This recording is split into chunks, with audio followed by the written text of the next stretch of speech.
Hello. So, I just did a final walkthrough with my clients on a house that we're just about to close escrow on in a few days.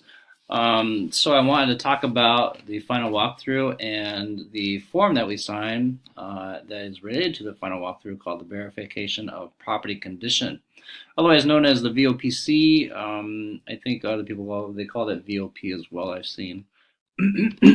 So basically, the final walkthrough is the very last moment before you purchase your house. Very last moment you get to take a look at the house in person. Basically, you walk through the house. They call it the final walkthrough. You walk through the house and you just make sure that everything that you agreed in writing is kind of reflected in what you see in the final walkthrough. Sometimes there's tenants in the property and they might have moved out during escrow process, and so you're there to make sure that the tenants did everything they said they were going to do. They didn't trash the house.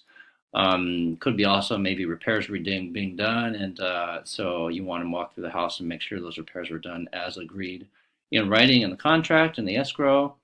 So this is kind of your chance to walk through the house and just make sure that everything that you said you were going to buy is what actually you're going to buy.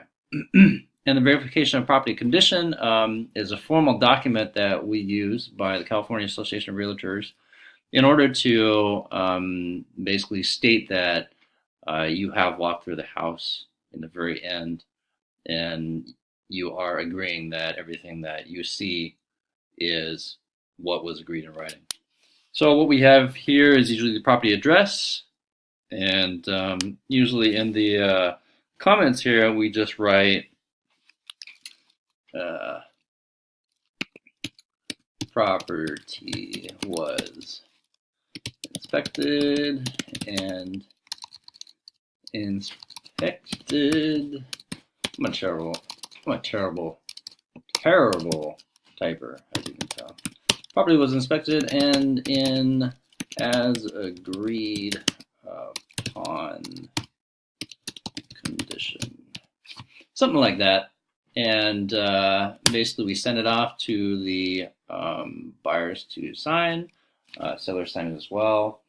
And then this is one of the last pieces of documentation that's sent into basically your escrow file in order to keep track of all the documentation, the timeline of all the things that you did in order to go through the escrow process.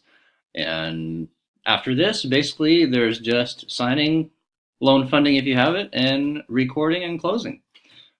So very soon I'll be able to give these keys to this client as well. I'm going to send this property or send this document for them to sign and get ready to close escrow. Thank you. Bye-bye.